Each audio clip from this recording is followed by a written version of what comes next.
IPL முடிஞ்சு இன்னும் 1 மாசம் கூட ஆகல. ஆனா, அதுக்குள்ள வந்துட்டு ஐபிஎல்ல ஒரு பெரிய ட்ரேட் நடந்து முடிஞ்சுச்சு. ஐபிஎல்ல 2 பிக் நேம்ஸ் வந்துட்டு புது ஃப்ரான்ச்சைஸிக்கு போய் ஆடப் போறாங்க. அதுக்கப்புறம் வந்துட்டு டிஎஸ்கேல ஒரு முக்கியமான அப்டேட் இருக்கு. அதுக்கப்புறம் தமிழ்நாடு கிரிக்கெட் போர்டுல வந்துட்டு ஒரு மேஜரான சேஞ்ச் நடக்குது. அண்ட் கண்டிப்பா வந்துட்டு ஹர்திக் பாண்டியாவோட ட்ரேட் ரூமர்ஸ்ல புது புது ஸ்டோரீஸும் திருப்பி ஆட் ஆயிருக்கு.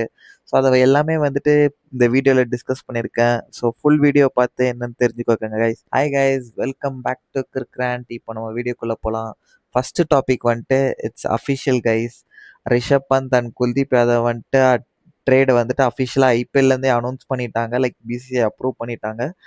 ரிப்போர்ட்ஸ் சொன்னபடி இந்த மாதிரி பண்ட் வந்துட்டு ஒரு பெரிய பே கட் எடுத்திருக்காரு. ஃப்ரம் 27 crores டு இப்போ 15 crores வரையும் போயிருக்காரு. அவரோட சேலரி இப்போ வந்து 15 crores தான் டிசியில். தென் குல்தீப் வந்து அவர் 13.5 crores வாங்கிட்டு இருந்தாரு. ஸோ சேம் அமௌண்ட் வந்துட்டு இப்போ எல்எஸ்ஜியில் வாங்குறாரு. என்ன கேட்டிங்கன்னா இந்த ட்ரேட்ல வந்துட்டு வின் சுச்சுவேஷன் யாருக்குன்னு கேட்டிங்கன்னா எல்எஸ்ஜிக்குன்னு தான் எனக்கு பர்சனலாக தோணுது. ஏன்னா இப்போ வந்துட்டு இருக்கிற மார்க்கெட்டில் வந்துட்டு ஒரு குவாலிட்டியான இந்தியன் ஸ்பின்னர் கிடைக்கிறதெல்லாம் ரொம்ப கஷ்டம். சென்னைலாம் அதை தான் தேடிட்டு இருக்காங்க லிட்ரலாக. அந்த மாதிரி ஒரு குவாலிட்டியான குல்தீப் மாதிரி ஒரு குவாலிட்டியான விக்கெட் டேக்கிங் பவுலர் வந்துட்டு கிடைக்கிறது கண்டிப்பாக ஒரு பெரிய அட்வான்டேஜ் தான். ப்ளஸ் அவர் ஒரு லோக்கல் பாய், அதுக்கப்புறம் எக்கானமாகி ஒரு ஸ்டேடியம் வந்துட்டு நல்லா சூட் ஆகும். ப்ளஸ் குல்தீப் மாதிரி ஒரு ப்ரூவன் விக்கெட் டேக்கர் வந்துட்டு அங்கே நல்லா அவரை வந்துட்டு அந்த பிச்சை யூஸ் பண்ணலாம். அதுவும் 13.5 crores வந்துட்டு அவர் ஒரு ஒர்த்தான ட்ரேடு தான். ப்ளஸ் ஆக்ஷன் ப்ளஸில் இன்னும் ஒரு அரௌண்ட் ஒரு 14 crores சேவ் பண்ணுறாங்க. அதனால மினி ஆக்ஷனில் வந்துட்டு நல்லா ஒரு ஸ்ட்ராங் பேஸ் கிடச்சிருக்கு இப்பயே அவங்களுக்கு எல்எஸ்ஜிக்கு.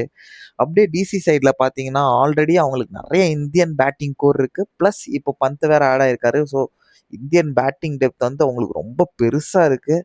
பார்ப்போம் நெக்ஸ்ட் சீசன் அவங்க எப்படி ஸ்குவாடை எப்படி யூட்டிலைஸ் பண்ணி எப்படி எல்லாரையும் செட் பண்ணுறாங்க, பந்துக்கு என்ன மாதிரி ரோல் தராங்கன்னு பார்ப்போம். ஸோ அதை வச்சு தான் வந்துட்டு அவங்களோட சீசன் நெக்ஸ்ட் டிசைட் ஆக போகுது. அவங்க batting lineup, Indian core of batting lineup எப்படி செட் பண்ணுறாங்கன்றத வச்சு தான். இப்போ வந்துட்டு டெக்சாஸ் சூப்பர் கிங்ஸ் அப்டேட்டுக்கு வரலாங்க. இன்னொரு ஒரு ஷாக்கிங்கான இன்ஜுரி அப்டேட் அப்படின்றதே வந்துட்டு இப்போ சூப்பர் கிங்ஸ் ஃப்ரான்ச்சைஸியில் கிடையாது. ஆனால் ஒரு முக்கியமான பிளேயர் தான் ரூல்ட் அவுட் ஆயிருக்காங்க. நாண்ட்ரே பர்கர் வந்துட்டு ரூல்ட் அவுட் ஆயிருக்காரு. அது ஏன் தெரில, சூப்பர் கிங்ஸ் ஃப்ரான்ச்சைஸிக்கு வந்துட்டு இன்ஜுரி ப்ராப்ளம் தொடர்ந்து வந்துட்டே இருக்கு. ஆனால் ரீப்ளேஸ்மெண்ட் பிளேயர் வந்துட்டு யார் தெரியுமா கைஸ்? Dion forester. நான் வந்துட்டு டியான் ஃபாரஸ்டரை வந்துட்டு டிராஃப்டில் பிக் பண்ணாத போதே நான் ஷாக் ஆனேன். ஏன்னா நான் வந்துட்டு அவங்கள ஆல்ரெடி பார்த்துட்டேன். அவங்க ஜேஎஸ்கேலையும் சரி சிஎஸ்கேலையும் சரி அவரை ஐயா ரேட் பண்ணுறாங்க. அதனால தான் வந்துட்டு அவரை சிஎஸ்கே அது ஒரு பெரிய ஃப்ரான்ச்சைஸ்லேயே சைன் பண்ணிட்டாங்க ரீப்ளேஸ்மெண்ட்டாக. பட் ஆனால் டிஎஸ்கேல சைன் பண்ணலன்றது போது எனக்கு ஷாக்கிங்காக தான் இருந்தது. ஆனால் நீங்கள் பார்த்தீங்கன்னா நான் பழைய வீடியோவிலே நான் சொல்லியிருந்தேன் இந்த மாதிரி வந்துட்டு அவரை சைன் பண்ணாதது எனக்கு ஷாக்கிங்காக தான் இருக்குது. பட் ஆனால் யாருக்காவது ஏதாவது ஒரு இன்ஜுரினா கண்டிப்பாக அவரை தான் ரீப்ளேஸ்மெண்ட்டாக சைன் பண்ணுவாங்க அப்படின்னு சொன்னேன். ஸோ அதே மாதிரி வந்துட்டு சைன் பண்ணியிருக்காங்க. இதுலேருந்து எனக்கு ஒரு கிளியரான சைன்ஸ் கிடைக்குது கைஸ். என்னன்னா டியான் ஃபாரஸ்டர் அவங்க ரொம்ப ஹையா ரேட் பண்ணுறாங்க. அதனால தான் வந்துட்டு இந்த மாதிரி சூப்பர் கிங்ஸோட 3 ஃப்ரான்ச்சைஸ்லையும் அவர் ஆடுறாரு. அது வந்துட்டு just not a normal thing. ஏன்னா அகில் உசைன், ஃபேஃப் டுப்ளசி மாதிரி ஒரு 2 பெரிய இன்டர்நேஷ்னல் நேம்ஸ் ஆடுறவங்கள தான் 3 ஃப்ரான்ச்சைஸ்லையும் ஆடி இருக்காங்க. இந்த லிஸ்ட்டில் வந்துட்டு இப்போ டியான் ஃபாரஸ்டரும் ஜாயின் ஆயிருக்காரு. பார்ப்போம் கைஸ். எனக்கு தெரிஞ்சு அவர் ஒரு ஆல்பி மார்க்கர் லெவல் பொட்டென்ஷியலாக யோசிக்கிறாங்கன்னு நினைக்கிறேன். மேபி அவர் அந்த பொட்டென்ஷியல் இருக்கலாம். ஸோ அவர் எப்படி இப்போ ப்ரூவ் பண்ணி சவுத் ஆஃப்ரிக்கா டீம்லையும் ப்ரூவ் பண்ணி ஒரு பெரிய பிளேயராக வராரான்னு பார்ப்போம். இப்போ தமிழ்நாடு கிரிக்கெட் சைடுக்கு வரலாம் கைஸ்.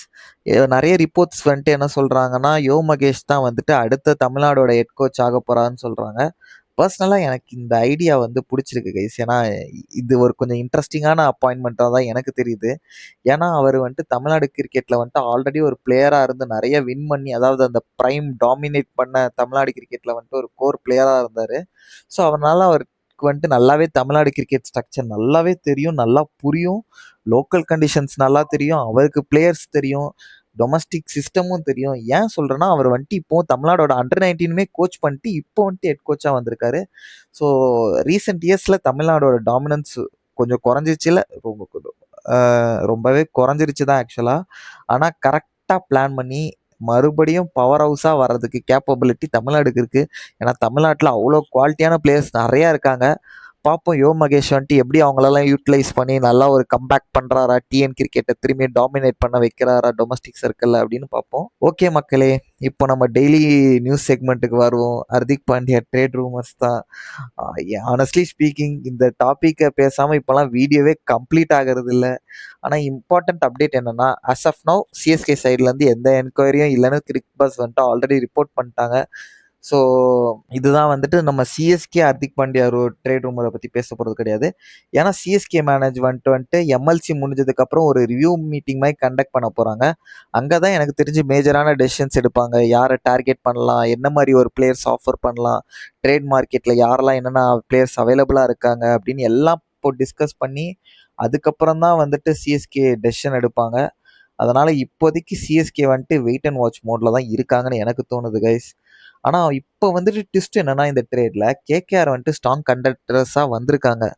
நிறைய இடத்துல வந்துட்டு ரிப்போர்ட்ஸ் இல்லை, சோஷியல் மீடியாவோட ஸ்பெகுலேஷன் படி வந்துட்டு கேகேஆர் வந்துட்டு ஆல்ரெடி எம்ஐ அப்ரோச் பண்ணி என்கொயர் பண்ணியிருக்காங்க அப்படின்னு சொல்கிறாங்க. ஆல்ரெடி இது வந்துட்டு ஒரு மிஸ்டீரியஸான டாபிக்லாம் கிடையாது கைஸ். கேகேஆருக்கு ஆல்ரெடி ஒரு கேப்டன் தேவைன்றது எல்லாருக்கும் தெரிஞ்சது தான். அதே டைமில் வந்துட்டு அவங்க ஃபினிஷிங் ரோல்லையும் கண்டிப்பாக ஒரு அப்டேட் பார்க்குறாங்க. அதனால் ஹர்திக் பாண்டியா வந்துட்டு நேச்சுரலாகவே அந்த டீமில் ஃபிட் ஆகிறாரு. நம்ம ஆல்ரெடி வந்துட்டு எம்ஐ அண்ட் ஆர்ஆர் பற்றியும் பேசியிருந்தோம், ஹர்திக் ஜெய்ஸ்வாலோட டிஸ்கஷன் பற்றியும் பேசியிருந்தோம். ஆனால் இப்போ வந்துட்டு கேகேஆர் ஆங்கிள் வந்துட்டு கொஞ்சம் ஸ்ட்ராங் ஆகுது. ஏன்னா சில பேர் ரிப்போர்ட்ஸ் என்ன சொல்கிறாங்கன்னா, அதாவது சில ரிப்போர்ட்ஸுன்றது வந்துட்டு இந்த சோஷியல் மீடியா கம்யூனிட்டியை தான் சொல்கிறேன். அவங்க என்ன சொல்கிறாங்கன்னா, எம்ஐ வந்துட்டு ரிங்கு சிங்கை வந்துட்டு டார்கெட் பண்ணுறாங்க அப்படின்னு சொல்கிறாங்க. ஏன் கூடவே நாட் ஓன்லி ரிங்கு சிங், கூடவே இன்னொரு பிளேயரையும். ஏன்னா இது எதுவுமே அஃபிஷியல் கிடையாது கைஸ், இது எல்லாமே வந்து ரூமர்ஸ் தான். பட் ஆனால் இந்த ரூமரை கொஞ்சம் ஃபியூவல் கொடுக்குற மாதிரி வந்துட்டு ஆஷனோட ரீசெண்ட் வீடியோவில் அவர் என்ன சொல்லியிருந்தாருன்னா, சிஎஸ்கே வந்துட்டு இப்போதைக்கு எதுவும் பேசுகிற மாதிரி தெரில, பட் ஆனால் எம்ஐ வந்துட்டு ஸ்ட்ராங்காக ஒரு நல்ல குவாலிட்டியான லெஃப்ட் ஹேண்டரை பார்க்குறாங்க அப்படின்னு சொல்கிறாங்க. அந்த பாயிண்ட் வந்துட்டு ஒரு இன்ட்ரெஸ்டிங்கான பாயிண்ட் கைஸ். ஏன்னா குவாலிட்டியான லெஃப்ட் ஹேண்டர்ன்றது வந்துட்டு கண்டிப்பாக ரிங்கு சிங் வந்துட்டு அவர் தேடுற ப்ரொஃபைலில், எம்ஐ தேடுற ப்ரொஃபைலில் சூட் ஆவார். ஒரு இந்தியன் பிளேயர், அதாவது கரண்ட் இந்தியன் பிளேயர், ஒரு லெஃப்ட் ஹேண்டர், ஃபினிஷர், ப்ரெஷர் சுச்சுவேஷனை நல்லா ஹேண்டில் பண்ணி நிறைய தடவை ப்ரூவ் பண்ணி அவங்க டீமை ஜெயிக்க வச்சிருக்காரு. ஸோ அதனால் இஃப் எம்ஐ சீரியஸாக அந்த இடத்துல ஒரு ஃபினிஷிங் இடத்துல ரீபில்டு ஹர்திக் பாண்டியா போனதுக்கப்புறம்னா ரிங்கு வந்துட்டு அழகாக அங்கே போய் செட் ஆயிடுவார். ஆனால் இப்போதைக்கு எல்லாமே வந்துட்டு ரூமர் ஸ்டேஜ் தான். அஃபிஷியலாக வந்துட்டு எப்போ ப்ராக்ரஸ் ஆகும் தெரியாது இந்த ட்ரேட் ரூமர். ஏன்னா ஹர்திக் பாண்டியா வந்துட்டு ட்ரேட் ஆகிறான்னா இப்போ வந்துட்டு ஐபிஎல்லே பெரிய ட்ரேடாக இருக்கும் அது. ஸோ அதனால் வந்துட்டு ட்ரேட் ரூமர் இது வந்துட்டு ஸ்லோவாக தான் ப்ராக்ரஸ் ஆகும். ஆனால் இப்போ என்ன கேட்டிங்கன்னா கண்டெண்டராக ஆர்ஆரும் கேகேஆரும் தான் இருக்காங்க. ஸோ இது எப்படி டெவலப் ஆகுதுன்னு பார்க்கலாம் கைஸ். ஸோ கைஸ், நீங்கள் என்ன நினைக்கிறீங்க? பந்த் அண்ட் குல்தீப் ட்ரேடை யார் வின் பண்ணாங்கன்னு நினைக்கிறீங்க? எல்எஸ்ஜியா, டிசியா? தென் டிஎஸ்கேக்கு வந்துட்டு டியான் ஃபாரஸ்ட் வந்திருக்காரு. இவர் வந்துட்டு டேபிள்ஸை டர்ன் பண்ணுவாரா? மகேஷ் தமிழ்நாடை மறுபடியும் டாப் டீமாக மாற்றுவாரா? And biggest question, Hardik Pandya எந்த டீமுக்கு போவார்? சிஎஸ்கேக்கு வருவாரா, கேகேஆருக்கு போவாரா, இல்லைனா திரும்பி எம்ஐலே கண்டினியூ பண்ணுவாரா? உங்களுடைய ஒப்பீனியனை வந்துட்டு கமெண்ட் செக்ஷனில் போடுங்க. வீடியோ பிடிச்சிருந்தா லைக் பண்ணுங்கள், ஷேர் பண்ணுங்கள், சப்ஸ்கிரைப் பண்ணுங்கள் கிரிக்ராண்ட்டுக்கு. Bye guys, see you in the next video.